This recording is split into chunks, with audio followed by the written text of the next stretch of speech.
नमस्कार, मैं Shreya. Digital India news में आप सभी का स्वागत है। बढ़ते हैं आज की खबरों की और बंगाल चुनाव। बीजेपी ने खेला बड़ा दांव, जारी की 111 उम्मीदवारों की दूसरी सूची। पश्चिम बंगाल विधानसभा चुनाव के लिए भाजपा ने 111 उम्मीदवारों की दूसरी सूची जारी कर दी है। रूपा गांगुली को सोनारपुर साउथ, निशीत प्रामाणिक को माथाभांगा से टिकट मिला है। बिशनुपुर सीट पर उम्मीदवार बदला गया है। अग्निश्वर नस्कर की जगह विश्वजीत खान को मौका दिया गया है। शुभेंदु के भाई दिब्येंदु का नाम भी सूची में शामिल है। दिल्ली हाईकोर्ट सख्त, उत्तम नगर में ईद पर शांति भंग हुई तो खैर नहीं। दिल्ली हाईकोर्ट ने पुलिस को कड़े निर्देश दे दिए हैं।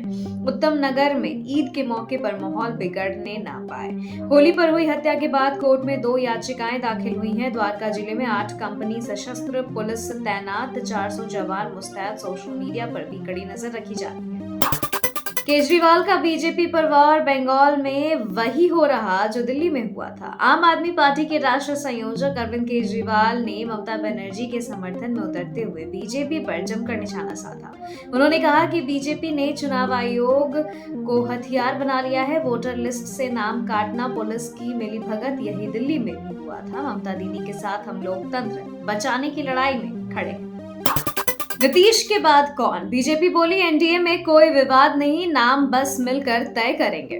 बिहार के मुख्यमंत्री नीतीश कुमार के राज्यसभा जाने की अटकलों के बीच नए सीएम के नाम पर सियासत गर्मा गई है। बिहार बीजेपी प्रवक्ता प्रेम रंजन पटेल ने साफ कहा है कि एनडीए में कोई विवाद नहीं है, नाम सामूहिक रूप से तय होगा और नए सीएम को नीतीश कुमार का मार्गदर्शन भी मिलेगा। बीजेपी का पलटवार, राहुल गांधी की बातों में गंभीरता नहीं, कांग्रेस में भगदड़ मची है।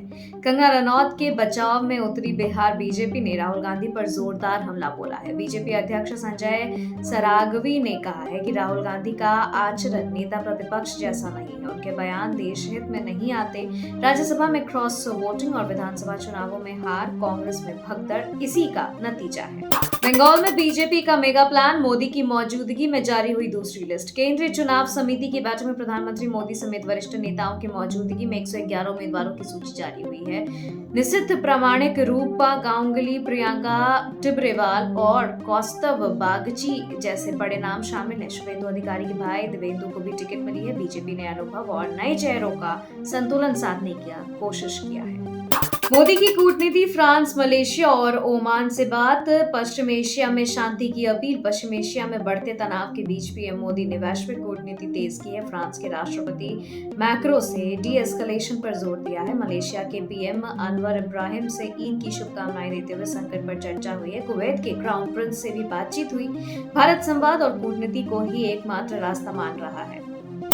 हॉर्मुज से निकले भारत के एलपीजी जहाज, कूटनीति की बड़ी जीत। पश्चिम एशिया संकट के बीच भारत की कूटनीति रंग लाई है। विदेश मंत्रालय के प्रवक्ता रणधीर जायसवाल ने बताया कि भारत अपने 2 एलपीजी जहाजों को हॉर्मुज जल मध्य से सुरक्षित निकालने में कामयाब रहा है। देश के नेता लगातार विभिन्न देशों के समकक्षों के संपर्क में है और सरकार शांति, स्थिरता और ऊर्जा सुरक्षा के लिए प्रयासरत है।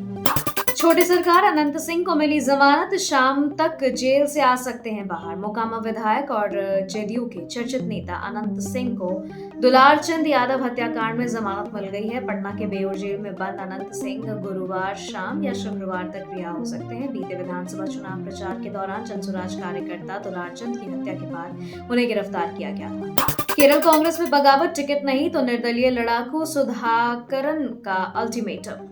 केरल प्रदेश कांग्रेस के पूर्व अध्यक्ष और कन्नूर सांसद के सुधाकरन ने पार्टी नेतृत्व को खुली चुनौती दे दी है। बोले टिकट मिले या ना मिले, कन्नूर से विधानसभा चुनाव लड़ूंगा। इधर असम में कांग्रेस सांसद प्रद्युत बोरदोलोई ने पार्टी और लोकसभा से इस्तीफा देकर बीजेपी का दामन थाम लिया है। कांग्रेस की मुश्किलें बढ़ती ही जा रही है। खबरों के सिलसिलों में फिलहाल इतना ही। बने रहे डिजिटल इंडिया न्यूज के साथ। नमस्कार।